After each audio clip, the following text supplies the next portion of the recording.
Hello students, आज के video में आपका स्वागत है। आज हम देखेंगे मराठी अक्षर भारती। इस पाठ्य पुस्तक का पाठ 7वां दिव्याच्या शोधामागचे दिव्य। इस पाठ का स्पष्टीकरण हिंदी में। ओके, तो ये मैंने वीडियो मराठी में भी बनाया है, लेकिन कुछ बच्चे जो है उनको हिंदी या इंग्लिश मीडियम में किताब है समझ में नहीं आता है, तो उनके लिए मैंने हिंदी में वीडियो बनाने का थोड़ा प्रयास किया है। तो चलो देखते हैं पाठ दिव्याच्या शोधामागचे दिव्य। सबसे पहले हम देखेंगे इस पाठ का शीर्षक, दिव्याच्या शोधामागचे दिव्य। दिवा, दिवा यानी दीपक, शोध यानी खोज, और दिव्य यानी उस खोज के पीछे जितने सारे प्रयास किए गए हैं उसको बोलते हैं दिव्याच्या शोधामागचे दिव्य। तो पाठ परिचय देखते हैं। पाठ के लेखक है डॉक्टर अनिल गोडबोले और उनका जन्म हुआ 1947 में। एक प्रसिद्ध लेखक है संस्कार शिदोरी, स्वातंत्र्यवीर सावरकर, थॉमस अल्वा एडिसन, 1857ची यशोगाथा, सुबोध कथा, कथा कथनातून बालविकास इत्यादि पुस्तकें प्रसिद्ध। ये उनके सारे किताब हैं जो प्रसिद्ध हैं। थॉमस अल्वा एडिसन यांनी शोध लावलेल्या दिव्याच्या शोधामागची कथा, एडिसन यांच्याकडे प्रयोगशीलता याचे मार्मिक वर्णन प्रस्तुत पाठातून लेखकांनी केले आहे। अब इस पाठ में क्या बताया गया है कि थॉमस अल्वा एडिसन का नाम सबको मालूम है। एक साइंटिस्ट है, वैज्ञानिक है, और उन्होंने किस चीज़ की खोज लगाई ये भी हमें मालूम है। दीपक यानी लाइट की उन्होंने खोज की है। तो उस खोज के पीछे की क्या कथा है और एडिसन की प्रयोगशीलता, उसके लिए उन्होंने क्या क्या प्रयास किए हैं, इन बातों का मार्मिक यानी अपने मन को भिड़ने वाला जो वर्णन है वो इस पाठ में लेखक डॉक्टर अनिल गोडबोले इन्होंने किया हुआ है। तो चलो देखते हैं हम पाठ दिव्याच्या शोधामागचे दिव्य। 1879 साल आणि वसंत ऋतूचे दिवस। 1879, क्या बोलते हैं आप इसको, 1879 ये जो साल है, आणि वसंत ऋतूचे दिवस। वसंत ऋतू तभी शुरू हो जाता है जब गर्मी शुरू होने लगती है तब। तो वो दिन, काही दिवस सुट्टी घालवण्यासाठी मित्रांना घेऊन थॉमस एडिसन एका डोंगराळ भागातील खेडेगावात जाऊन राहिला। सूर्यग्रहण असल्यामुळे भर दिवसा सर्वत्र अंधार पसरला। तो कुछ दिनों के लिए अपनी छुट्टियां बिताने के लिए अपने मित्रों के साथ थॉमस अल्वा एडिसन कहाँ गए, एक डोंगराळ यानी पहाड़ी एरिया में एक जो गांव है, विलेज है, वहाँ गए। और उस दिन क्या था, सूर्य ग्रहण था। और सूर्य ग्रहण के कारण आपको मालूम है खगराज सूर्य ग्रहण होगा तो दिन में भी सूर्य का प्रकाश नहीं पड़ता, तो पूरे पृथ्वी पर अंधेरा दिखाई देता है। तिथे काही शास्त्रज्ञ आणि ज्योतिषी सूर्यग्रहणाचा अभ्यास करण्यासाठी जमले होते। उसी पहाड़ी पर कुछ शास्त्रज्ञ, वैज्ञानिक और संशोधक और क्या कर रहे थे, सूर्य ग्रहण का स्टडी करने के लिए, अभ्यास करने के लिए एकत्रित हुए थे उसी पहाड़ी पर जहाँ थॉमस अल्वा एडिसन भी छुट्टियां बिताने के लिए गए थे। मित्रमंडळींच्या गप्पा रंगात आल्या होत्या, पण एडिसन कसल्या तरी विचारात गढून गेला होता। मित्र लोग जो है उनकी गप्पाएं, हमेशा एक साथ मित्र आते हैं तो गप्पा करने लगते, एंजॉयमेंट करने लगते हैं, तो उनकी गप्पे हो रही थी। लेकिन उन मित्रों के साथ एडिसन जो थे वो किसी विचार में मग्न हैं, इस प्रकार की उनकी मुद्रा थी, विचार में गड़े हुए थे।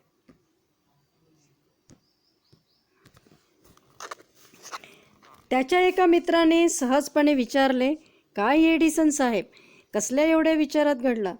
तो उनकी वो चेहरा देख के उसके एक मित्र ने सहजता से पूछा कि क्यों एडिसन साहब, कौन से विचार में आप मगन हो गए हो, कौन सा विचार कर रहे हो, क्या सोच रहे हो? त्या अंधारावर मात करणाऱ्या, प्रकाश देणाऱ्या वस्तूच्या शोधाची कल्पना तर नाही ना तुमच्या डोक्यात? असले काहीतरी वेडगळ विचार नेहमीच तुमच्या डोक्यात येतात। वो मित्र कहने लगा कि वो जो अंधेरा पड़ गया है पृथ्वी पर, तो इस अंधेरे से हम प्रकाश कैसे लेंगे, प्रकाश कैसे मिलेगा, इसकी खोज करने की कल्पना तो तुम्हारे मन में नहीं आई, क्योंकि तुम्हारे दिमाग में तो नहीं आई, क्योंकि इस प्रकार के वेडगड़ यानी इस प्रकार के मूर्खता वाले विचार करने का तो आपका स्वभाव है। हमेशा तुम्हारे दिमाग में इस प्रकार के विचार आते रहते हैं, ऐसे उनका एक मित्र उनको कह गया। मला वेडगळ म्हणा किंवा काहीही म्हणा, पण खरेच नेमका असाच विचार माझ्या डोक्यात आता आला आहे।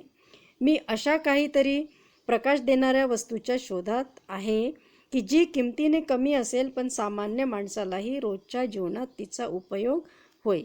एडिसन साहेब अपने मित्रों को कहने लगे कि आप मुझे वेडगड़ यानी मूर्ख, पागल बोलो या कुछ भी बोलो, लेकिन इसी प्रकार का विचार आप जो कह रहे हैं उसी प्रकार का विचार अभी मेरे दिमाग में आया है कि कुछ प्रकाश देने वाली जो वस्तु है उसको ढूंढने का विचार मेरे दिमाग में आया है, और वो भी वस्तु कैसी कि वो कीमत से कम, रिजनेबल होनी चाहिए, सबको यूज़ करने लायक होनी चाहिए, उसके दाम ज़्यादा नहीं होने चाहिए, सामान्य आदमी भी अपनी रोज़मर्रा की ज़िंदगी में उसका उपयोग कर सके।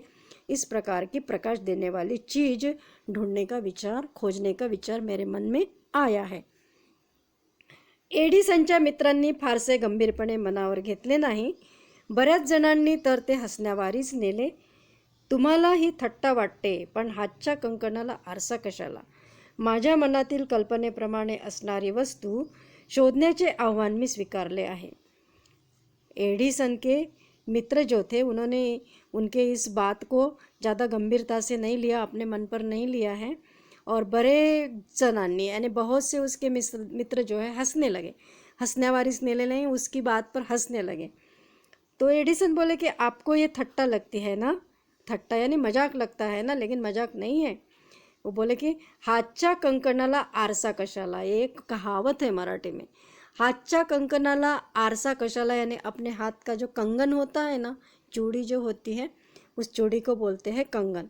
तो अपने हाथ के चूड़ी को शीशे में, आरसा यानी शीशा, शीशे में देखने की, आईने में देखने की ज़रूरत नहीं होती है। यानी कि मेरे मन के जो विचार हैं वो क्या है, मेरे हाथ का कंकन है, समझ लो।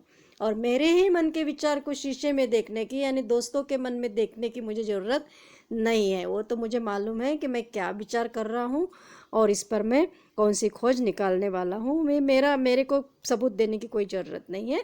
इस प्रकार से वो बोले।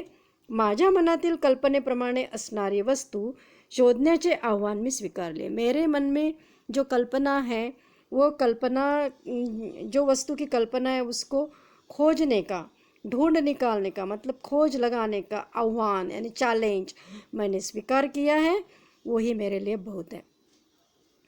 एडिसन अगदी सहजपणे बोलून गेला। एखादी कल्पना मनात आली की तिचा सतत पाठपुरावा करणे हे तर एडिसनचे वैशिष्ट्य होते। सहजता से एडिसन अपने मित्रों को बोल दिए कि आपको मजाक लग रहा, लगने दो, लेकिन मेरे मन में जो विचार है वो मेरे हैं, उसको सबूत देने की ज़रूरत नहीं है। और एक बार कोई कल्पना एडिसन के दिमाग में आ गई कि उसका पाठपुरावा यानी उसके पीछे लगना, जब तक वो चीज़ वो ढूंढ के नहीं निकालते, खोज के नहीं निकालते हैं, तब तक उसके पीछे लगना ये एडिसन के स्वभाव का वैशिष्ट्य था, उसके स्वभाव की एक विशेषता थी। एडिसनने आव्हान स्वीकारले खरे, पण हे काम वाटते तितके सोपे नव्हते। कृत्रिमरित्या प्रकाश निर्माण करण्याचे व रात्रीचे दिवसात रूपांतर करण्याचे यापूर्वीही काही प्रयत्न झाले। सर हम्फ्रे डेव्ही याने खाणीमध्ये वापरण्यासाठी एक कमानदार दिवा तयार केला होता। त्यात वीज वाहून नेणाऱ्या तारांच्या टोकांना कार्बनचे म्हणजे कोळशाच्या पदार्थांचे तुकडे जोड़लेले होते। अब एडिसन ने इस चैलेंज को स्वीकार तो किया, लेकिन ये काम हमें जितना लगता है उतना सरल नहीं था। कृत्रिमरित्या यानी कृत्रिमता से क्या करना है, प्रकाश निर्माण करना है, अंधेरे में प्रकाश निर्माण करना है, और रात का दिन करना है, रात का दिन में रूपांतर करना है, यानी रात में प्रकाश निर्माण करना है। तो इसके लिए इसके पहले भी बहुत सारे लोगों ने प्रयास किए। सर हम्फ्रे डेवी जो है उन्होंने एक खदान में, एक माइन में उपयोग में लाने के लिए एक कमानदार दिवा यानी कमानी वाला एक दीपक तैयार किया हुआ था। लेकिन उसमें क्या किया था उसने कि उसमें जो इलेक्ट्रिसिटी पास होती है तो उसके जो तार के दो ये होते हैं, जो तार होती है दो, उसको उसके लास्ट वाले हिस्से में उन्होंने क्या लगाए थे, कार्बन यानी कोयले के पदार्थ के टुकड़े जोड़े हुए थे. तारांची कार्बन जोडलेली टोके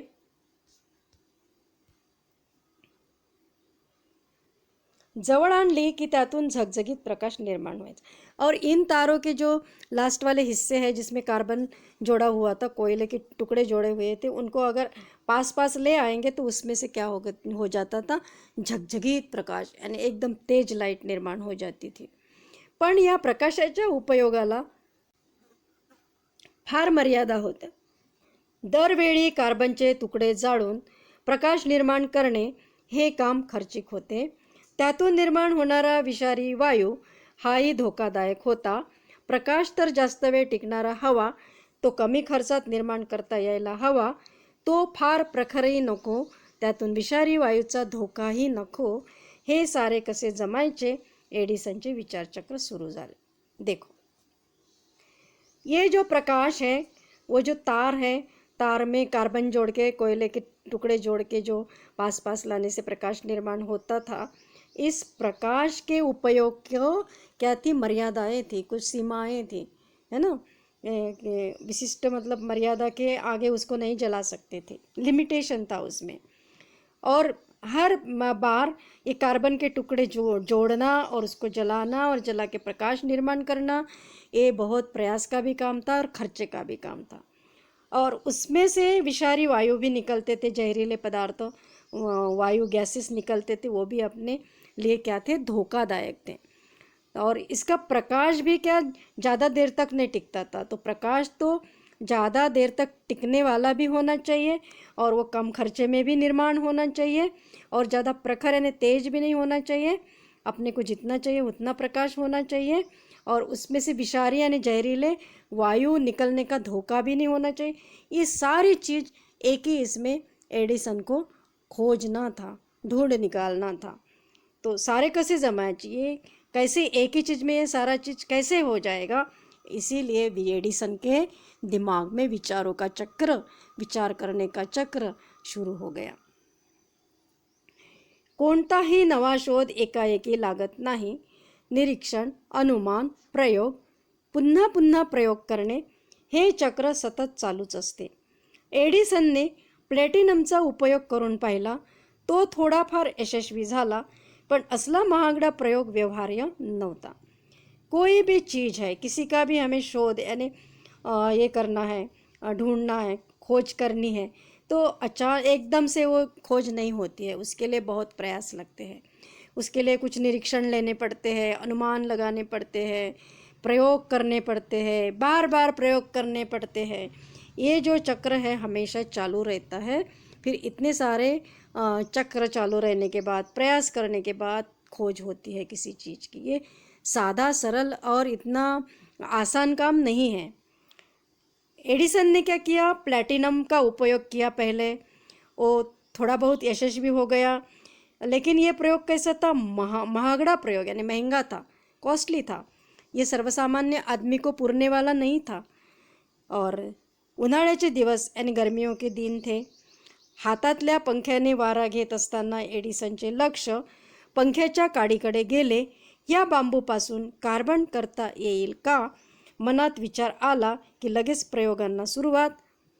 क्या हो गया, गर्मी के दिन थे, हाथ में जो पंखा रहता है, तब इलेक्ट्रिक के पंखे नहीं थे. जब इलेक्ट्रिसिटी बल्ब का ही खोज नहीं निकली थी, तो पंखा तो दूर रह गया, पंखा तो था ही नहीं उस समय. तो हाथ में ऐसे बाँस की डंडी में कुछ बाँस लपेट के, बाँस की डंडी बारीक बारीक लपेट के या कपड़ा लपेट के ऐसे हवा लेते थे, उसका पंखा बनाते थे.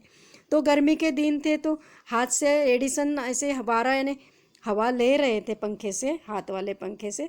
तो एकदम से उसका ध्यान गया, लक्ष्य यानी ध्यान, पंखे की जो डंडी है उसकी तरफ ध्यान गया. तो ये डंडी बाम्बू से बनी हुई थी, बाँस की बनी हुई थी. तो उसके दिमाग में विचार आया कि अगर इस बाँस की डंडी से हम कार्बन निर्माण करेंगे तो. और मनात विचार आला की लगेच प्रयोगांना सुरुवात. एडिसन का कैसा था, जैसे ही मन में विचार आया उसका प्रयोग चालू हो जाता था. हा बांबू कोणत्या जातीचा असावा, उष्णकटिबंधात आणि विशेषतः आफ्रिका आणि आशिया खंडात बांबूच्या असंख्य जातींची लागवड केली जाते। अब ये बांबू, ये बांस जो है पंखे की डंडी वाला, ये कौन से जाति का है, कौन से प्रकार का है? उष्णकटिबंध जो होते हैं, उष्णकटिबंध में क्या होती है, विशेषतः अफ्रीका और एशिया खंड में बांबू की खेती होती है, लागवड होते ना, उसकी खेती होती है। तो इसमें से कोणता बांबू उपयुक्त ठरेल याचा शोध घेणे आवश्यक होते। एडिसन के लिए इस खेती से कौन से प्रकार का, अनेक वैरायटी के बांबू यानी बांस वहाँ रहते हैं, उसकी खेती रहती है। तो कौन सी वैरायटी का बांबू यानी बांस हमें इस खोज के लिए, लाइट के, हमें उपयुक्त रहेगा, आवश्यक रहेगा, इसका शोध लेना यानी इसकी खोज करनी थी। बांबूच्या जाती गोळा करण्यासाठी एडिसनच्या सहकाऱ्यांनी आफ्रिका खंडात हजारों मैल पायी प्रवास केला और इसकी खोज करने के लिए एडिसन के जो सहकारी थे, उसके जो मित्र थे, उन्होंने हजारों मैल पैदल प्रवास किया, सफ़र किया। पशुओंशी आणि मलेरियाशी सतत सामना करावा लगा उसके दोस्तों को और उसको सहकारियों को। पशु यानी हिंस्र पशु यानी जंगली जानवरों के साथ जंगल में घूम रहे तो, और मलेरिया जैसी महामारी के साथ उनको सामना करना पड़ा, यानी इन संकटों का मुकाबला करना पड़ा। बांबूच्या जाती गोळा करण्यासाठी एडिसनने पाण्यासारखा पैसा खर्च केला। त्यातून त्याने 6000 प्रकारच्या बांबूच्या जाती गोळा केल्या। बांबूपासून तयार केलेली फिलामेंट ही अधिक काळ प्रकाश देणारी ठरली, पण अजूनही त्याच्या मनाचे पूर्ण समाधान झाले नव्हते। प्रयोग सतत चालूच होते। हे प्रयोग चालू असताना एडिसनचे चहा, जेवण आणि झोप हे सारे प्रयोगशाळेतील टेबलावरच। भूक लागली की उभ्या उभ्याच थोडेसे खायचे, थकल्यासारखे वाटले की बसल्या बसल्या थोडीशी डुलकी घ्यायची। तरीही कामातून थोडीशी फुरसत मिळाली की एडिसन त्याच्या सहकाऱ्यांना समुद्रावर मासे मारायला किंवा नृत्याच्या नाहीतर गाण्याच्या कार्यक्रमांना घेऊन जायचा। मन ताजेतवाने झाले की पुन्हा कामाला सुरुवात। बांबू की यानी बांस की जो वैरायटी है उसको इकट्ठा करने के लिए, गोळा करने ने इकट्ठा करने के लिए एडिसन ने पानी जैसा पैसा बहाया। उसके पास पैसा था, उसने खर्चा किया, और पैसा खर्चा करने के लिए भी बड़प्पन चाहिए मन का। सभी लोग नहीं खर्चा कर सकते, क्योंकि किसी को लगता है कि इससे तो हमें कुछ मिलने वाला नहीं है, क्यों खर्चा करेंगे, पता नहीं इसमें से खोज निकलेंगी भी नहीं निकलेंगी, हमारा पैसा वेस्ट जाएगा। लेकिन एडिसन का ऐसा नहीं था।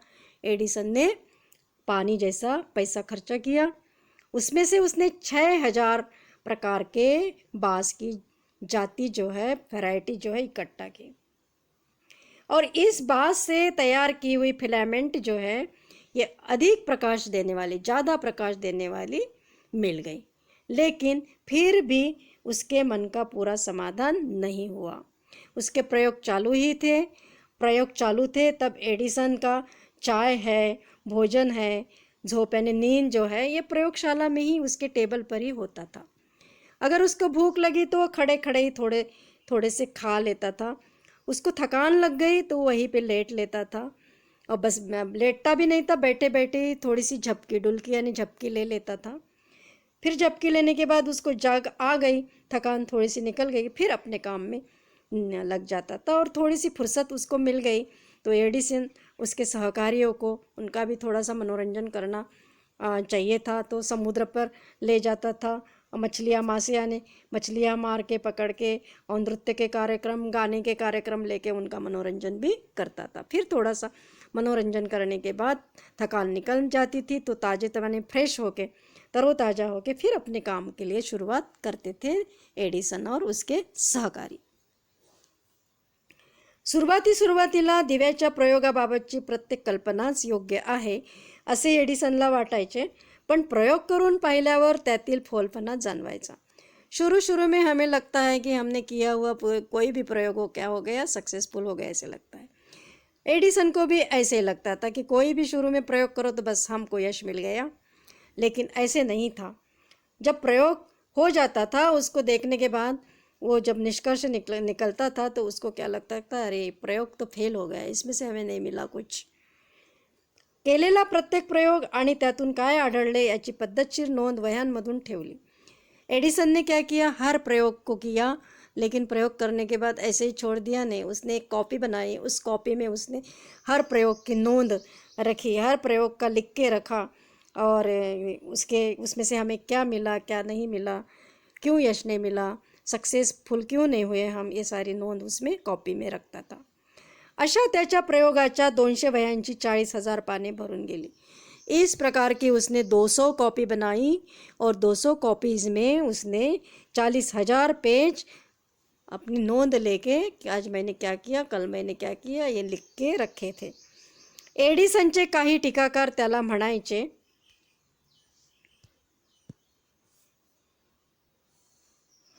हा सगळा खटाटोप फुकटचा गेला म्हणायचा, कारण यातल्या प्रत्येक नोंदी या फसलेल्या प्रयोगांच्या आहेत. या टीकाकारांना एडिसनने उत्तर दिले आहे, मी जे हजारो प्रयोग केले ते फसले तरी फुकट गेले असे कसे म्हणता येईल. निदान माझ्यानंतर प्रयोग करणाऱ्यांना हेच प्रयोग पुन्हा करून पाहण्याची गरज नाही. त्यांचे ते श्रम आणि वेळ वाचला हा फायदाच नाही का. टीकाकार यानी कुछ विरोधक रहते हैं, तो एडिसन के भी विरोधक थे, टीकाकार थे. वो उसको बोलते थे, क्या बोलते थे, ये बोलते थे कि ये खटाटोप, ये जो तुमने प्रयास किया ये फोकट का गया, कोई मतलब का नहीं. क्योंकि इनमें से जितने भी प्रयोग एडिसन ने किए हैं, ये प्रयोग कैसे हैं, सक्सेसफुल नहीं है, फंसे हुए हैं. या टीकाकारांना एडिसन ने उत्तर दिले. इन टीकाकारों को, इन विरोधकों को एडिसन ने लाजवाब जवाब दिया. क्या जवाब दिया, देखो, कि मैं जो हजारों प्रयोग किया हूँ, मैंने जो हजारों प्रयोग किए हैं वो फंसे भी हैं, मतलब वो सही नहीं हुए हैं. फिर भी मैंने जो हजारों प्रयोग किए हैं वो फंसे हैं, मतलब वो सही नहीं हुए हैं, फिर भी वो फोकट नहीं गए, मतलब फालतू नहीं गए. फालतू गए ऐसे कैसे कह सकते हैं आप, क्योंकि मेरे बाद में जो प्रयोग करने वाले और भी साइंटिस्ट है, जो लोग हैं, उनको यही प्रयोग बार बार करने की ज़रूरत नहीं पड़ेगी, क्योंकि मैं कर चुका हूँ. उनको मालूम हो चुका है कि एडिसन ने तो इस प्रकार के प्रयोग किए तो उसको सक्सेस नहीं मिला, तो वो क्या करेंगे, आगे का प्रयोग करेंगे. तो उनकी तो मेहनत फालतू नहीं जाएगी ना. त्यांचे ते श्रम आणि वेळ वाचला हा फायदाच नहीं का. उनके जो श्रम है, मेहनत बचेगी, ये क्या है, फ़ायदा ही है. भले ही मेरा फ़ायदा नहीं, दूसरों का तो फ़ायदा हो रहा है. इस प्रकार के एडिसन के विचार थे, और इस प्रकार का लाजवाब जवाब टीकाकारों को एडिसन दे देता था, उसने दे दिया था. सतत 10 ते 12 वर्षे प्रयोग करून पाहिल्यानंतर दिव्यामध्ये फिलामेंटसाठी वापरण्यात येणाऱ्या टंगस्टन धातूचा प्रयोग यशस्वी झाला. इतका महत्त्वपूर्ण शोध लागला, पण तो लोकांना माहिती कसा व्हावा, त्याच्या डोक्यात एक कल्पना आली. मेनलो पार्क येथील घराभोवती त्याने प्रचंड मोठा मांडव उभारला. त्या ठिकाणी नाना प्रकारच्या दिव्यांची आकर्षक रोषणाई केली. झाडात, झुडपात, अंगणात, गच्चीवर, किंबहुना जिथे जागा मिळेल तिथे वाटाण्यापासून भोपळ्यापर्यंतच्या विविध आकाराचे आणि रंगांचे दिवे लावण्यात आले. तो दिवस होता 21 ऑक्टोबर 1879चा. घराभोवतीचा दिव्यांचा झगमगाट पाहायला सारे गावच्या गाव लोटले. एडिसनने केलेल्या या दिवाळीच्या वर्तमानपत्रात आणि सगळीकडे गवगवा झाला. वर्तमानपत्रातून दिव्याच्या शोधाची बातमी जगभर पसरली. देखिए, सतत यानी लगातार 10-12 साल एडिसन ने प्रयोग किए, बहुत प्रयोग किए, और ये प्रयोग करके देखने के बाद और दीपक में, वो लाइट में जो फिलामेंट के लिए यूज़ करने वाली जो तारे, टंगस्टन धातु का उसने प्रयोग किया, तो वो यशस्वी हो गया. कौन सा धातु, लास्ट में टंगस्टन. और इतना महत्वपूर्ण खोज उन्होंने निकाली है, तो उसके बाद उसको लगा कि अब लोगों को कैसे मालूम होगा, लोगों को इसकी जानकारी कैसे होगी, माहिती यानी जानकारी. तो उसके डोक्यात यानी सिर में, उसके दिमाग में एक कल्पना आ गई. मेनलो पार्क था, तो मेनलो पार्क, यहाँ उसने अपने घर के अगल बगल में क्या किया, प्रचंड मोटा मांडव, एक मंडप, शामियाना, बहुत बड़ा एक शामियाना, टेंट उसने डाला. त्या ठिकाणी वहाँ नाना प्रकार विविध प्रकार के लाइट की आकर्षक रोशनाई उसने की, झक झक झक झक झक झक, चम चम चम चम चम चम, प्रकाश ही प्रकाश, लाइट ही लाइट, इस प्रकार की रोशनाई एडिसन ने की। कहाँ कहाँ उसने लाइट लगाए?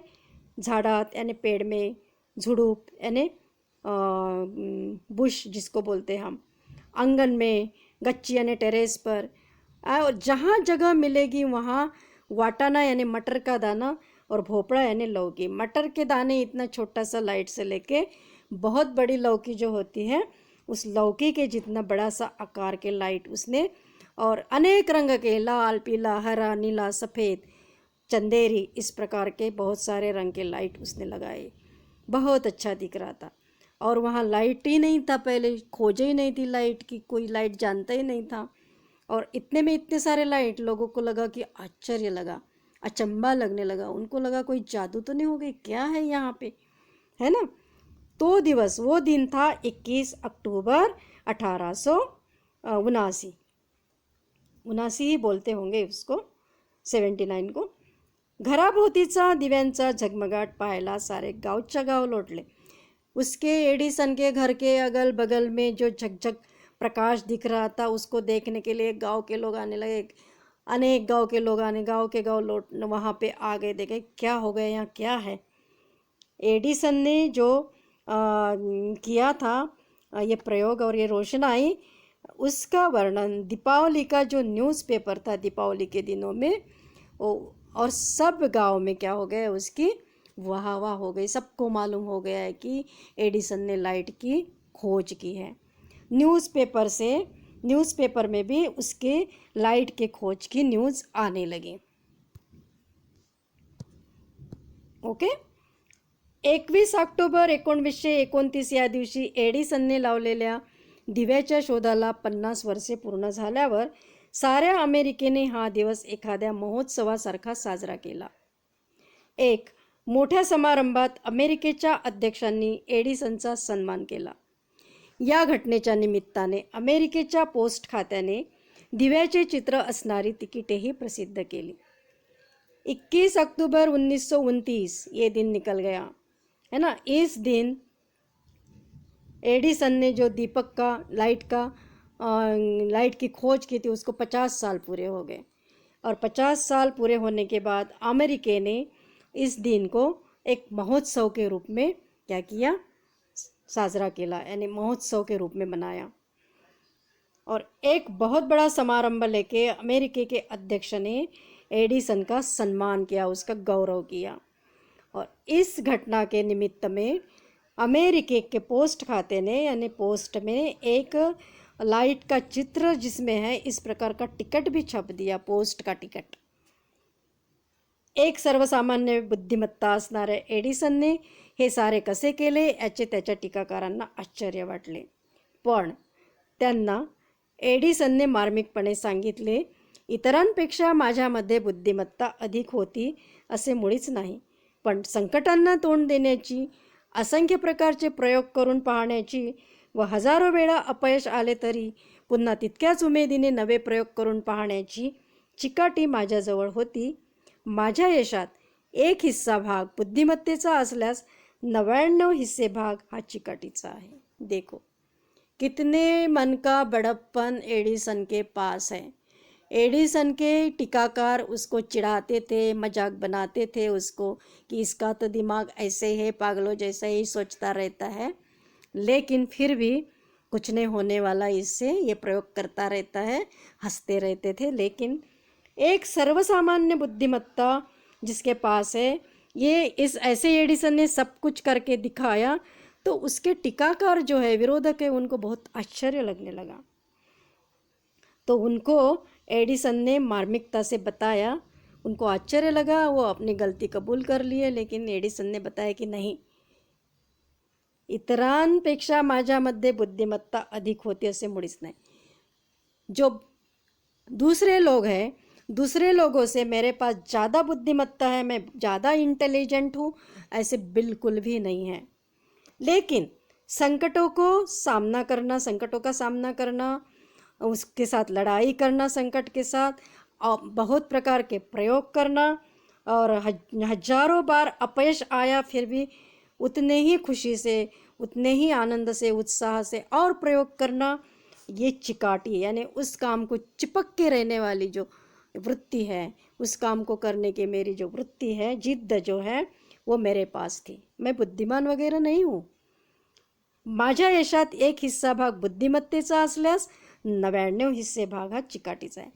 मेरे पास 1 भाग क्या है, बुद्धिमत्ता का है, और 99% 99 भाग किसका है, चिकाटी यानी जिद्द।